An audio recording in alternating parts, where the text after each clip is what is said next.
Kevin Federline is trash. We got to talk about this. I don't even know what other intro to give this, but he's just freaking trash. Hello, best friend. Welcome back to my channel. If you are new, my name is Sebastian, and I spill pop culture tea videos every single day. So if you're looking for a new messy best friend, you have found me. Best friend, it was such a nice view.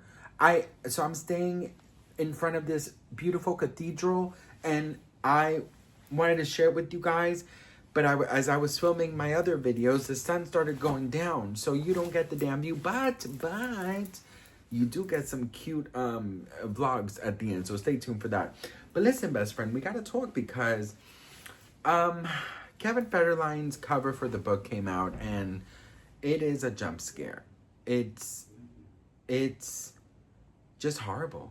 It's something I never thought I would have to experience, something I never thought I would have to see, something I never thought I would have to deal with, something I never thought that would just, be in my view, my life, my journey. I don't know. Look at this damn fucking picture. He looks a hot. You know what? I'm so happy that he looks like this. I'm so happy that this is his cover. It looks like, you know what? This is going to be in New York Times. This is going to be in the New York Times. I can already feel it. This is going to be in the New York Times as the least sold book in history. Mark my words. It's going to be there in the recycle bin, the 4-for-1, next to Jamie Lynn's stupid ass book that nobody asked for, okay? Point blank, period. So this is Jump Scare. This is Kevin Jobless Federline's new cover for his memoir. Girl, you just cannot get rid of those deadbeat dad eyes, huh? So it says, Jump Scare, Kevin Federline's new book cover, book overview. Kevin Federline, dancer, father, accidental pop culture icon. Pop culture icon? Bitch, where? At the Chuck E. Cheese? Girl? His star rose, electrifying stages alongside Pink, Destiny's Child, Aaliyah, and more. But it was his turbulent marriage to pop superstar Britney Spears that made him a household name and triggered a relentless media storm, reducing him to a caricature in a world that barely knew him. Behind the tabloid headlines was a devoted father fighting for his children and his sanity, navigating the fallout of fame and a fractured family as everything around him spun out of control. From the heights of global stardom, thank God, to the pain of public ridicule. This is like saying Sam Asghari is like a huge actor. This is such bullshit. This memoir peels back the layers of celebrity fatherhood. Who is a celebrity, boo? And survival to reveal the man behind the mythology. A man shaped not by spectacle or spotlight, but by love, resilience, and the steadfast resolve to get his kids a normal life. Girl. Bitch, I don't know if Kevin Federline went to ChatGPT and said, write something interesting about me. How are you going to say global stardom? You were not even talented enough to be a damn one-hit wonder, sir. You know what, honey? I'm not even stressing. This is going to end up in the 5-for-1 bin next to Jamie Lynn's book that nobody asked for. Okay, that's all I got to say. Anyways, what do you guys think about this mess? Let a bitch know in the comments below. And don't forget to hit that follow for more tea.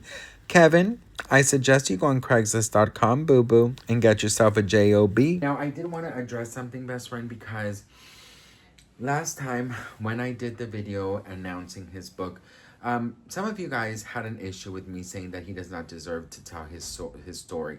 And I kind of get where you guys were coming from.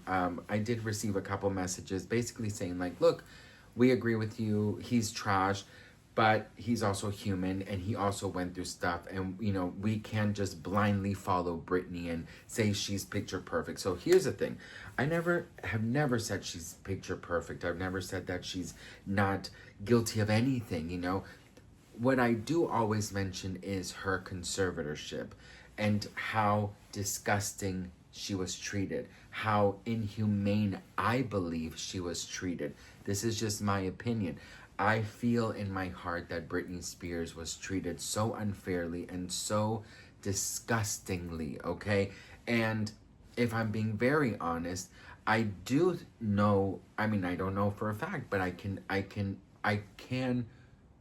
understand that as Brittany was in this situation, the people around her were also brought into the situation. But that's not on Brittany. Brittany was reacting to the abuse that she was having to handle. She was reacting to the unfairness surrounding. She was reacting to seeing her freedom be taken away from her. She was reacting to being forced to do a lot of things that she writes in her book.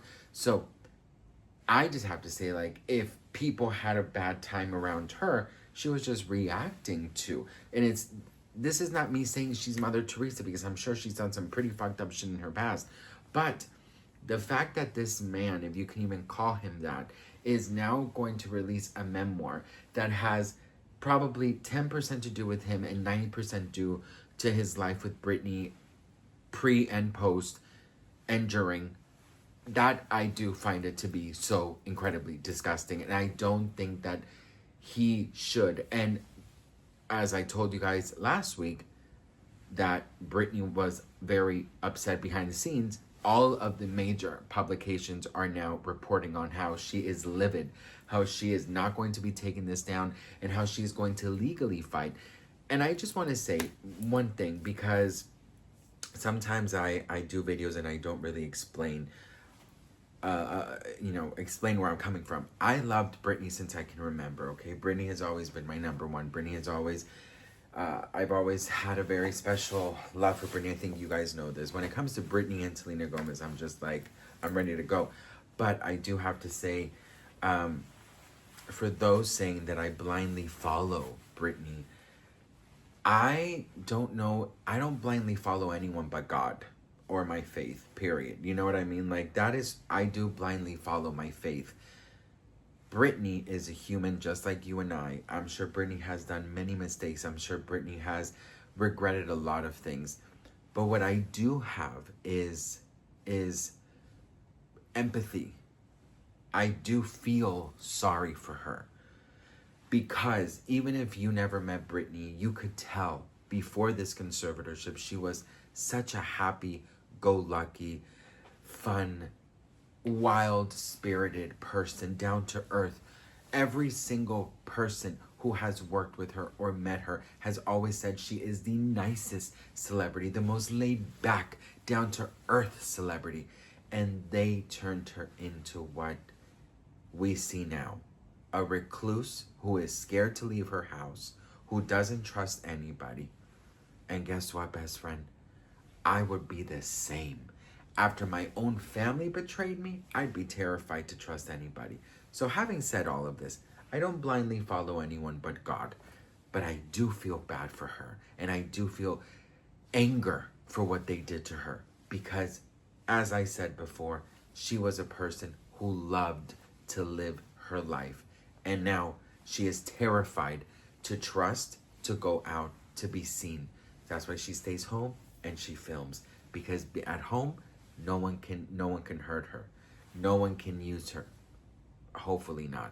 So I love Britney. I will always love Britney. And I just feel like Kevin Federline is I think he's a fucking loser. I said what I said. I think he is a loser. I think that he is so obviously behind the money. This is literally coming less than a year since these young men turned 18 and no longer are being, no, and Britney's no longer being drained, okay, from Kevin and these young men that are her sons, money wise. I think the fact that he's posting, that he's releasing this book now speaks wonders about him. That he is a bum with no job. He is disgusting. I don't like him. I wish him well, because I wish everyone well, even people that I detest. I hope and pray that he is safe and he is healthy and he's happy in his family, because at the end of the day, karma is not up to me. Karma is up to God and the universe. And I'm sure everyone will get what they need to get. But having said that, I really do hope that this book never sees the light of day if it's going to be a nasty, horrible thing about Britney Spears. If you want to tell about your story, write a poem. Because I'm sure, listen, Kevin, the only interesting thing about your life has been Britney. That's just the damn truth. So here's the thing. Instead of writing a book, write a poem. Write a short story about your days as a backup dancer. And your days as trying to become a one-hit wonder. You could do that, and just write a little short story, maybe a poem, maybe a little blog post, and that's it, and move on with your life. But a whole fucking book? Come on. You are fucking desperate. What do you guys think? Let me know in the comments below. I love to hear from you guys. And here's a little adventure throughout Europe. Mwah.